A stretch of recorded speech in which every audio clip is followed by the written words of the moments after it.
Hey, what can I help you with? I've got an old chest here, Buffalo Ben. He was in the Buffalo Bill Wild West show. Okay, so do you know who Buffalo Ben was, or? I'm not entirely sure. Okay. He has some photos, some puppets is all in here as well. Okay. Ventriloquist doll. He still talks.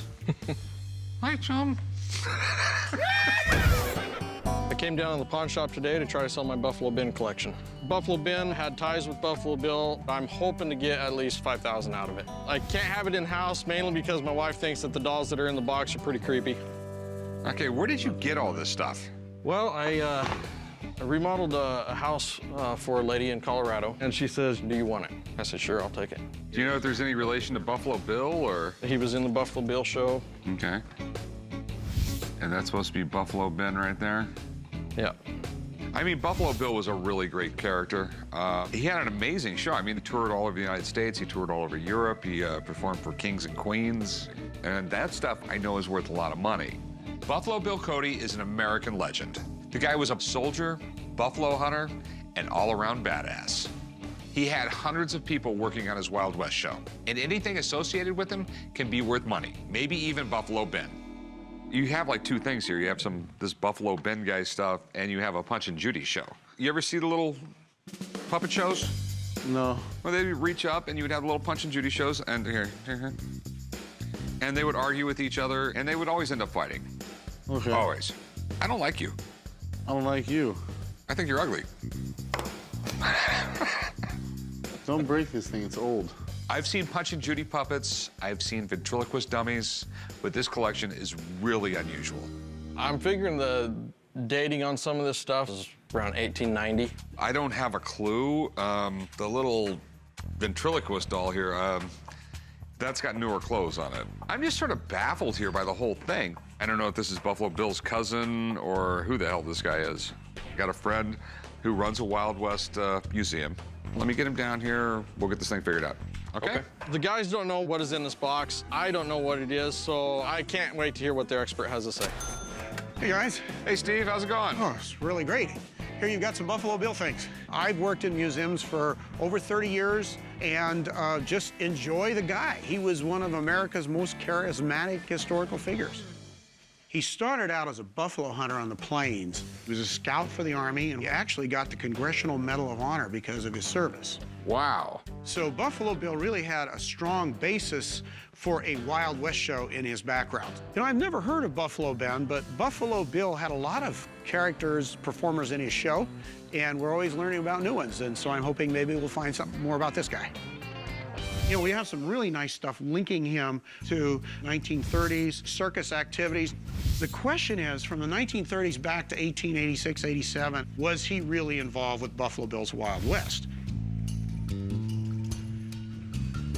This gives me a concern because actually this was an image used by Buffalo Bill to promote his Wild West, and the name Buffalo Bill's been taken off of here. It's like Buffalo Ben just kind of stole it from Buffalo Bill. This other photograph here, taken in 1886. This guy is a Lakota chief known as Red Shirt. He is not Buffalo Ben at all. We have photographs of him. His face is pretty familiar to me. Unfortunately, Buffalo Ben was not with Buffalo Bill's Wild West. We have some really neat circus stuff. We have some authentic items, but Buffalo Ben himself isn't really authentic. He was one of these guys that created a persona for himself long after Buffalo Bill and everybody who could have contradicted him were dead. Wow. So he's self-made famous. That's right. He was a legend in his own mind. All right, so do you think it's worth anything? It's interesting, but you don't have that strong value that you would see if he had really been with Buffalo Bill's Wild West. All right, thanks for coming in, man. Thank you. After looking closer, unfortunately, the materials just don't fit.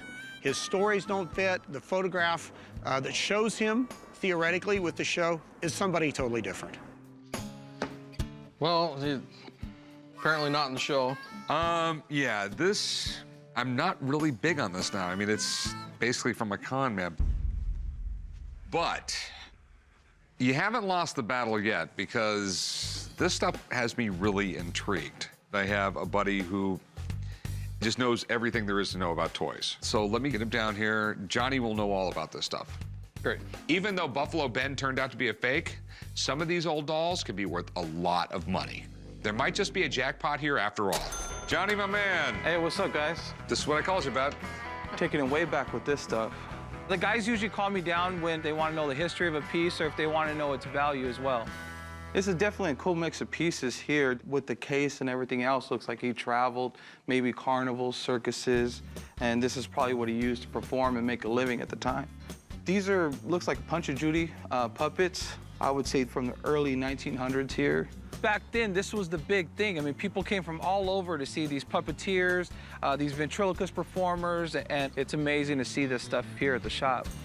And what about the ventriloquist doll? I would say the maker, definitely by looking at the face, it's definitely made by Charles Mack. Have you heard of Charlie McCarthy? Yeah, I remember he was a dummy on television. It was really big in the, what, the 40s, 50s, 60s? Yeah, the guy who made this made that as well. Theodore Mackinson was a big manufacturer of ventriloquist figures in the early 1900s and continued on to the 50s, and they were still a big name back then. All right, Johnny, does this stuff have any value? Because my man ain't been so lucky with everything else so far. Everything seems in fair condition for the time. Most of these were hand-painted, and a lot of that has remained intact. The clothing's original. Also, the Charles Mack piece, which is pretty decent for how old it is.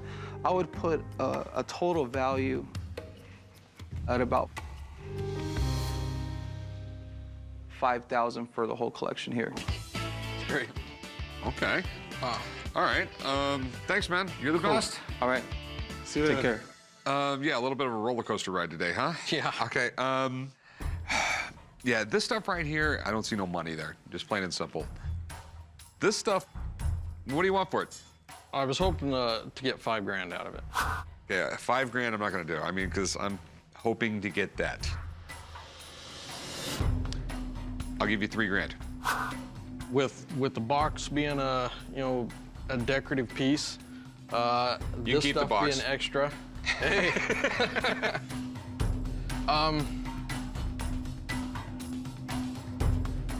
38. I'll go 3,200. And remember, I pay you money, I take all the risk, you walk away, and life is good.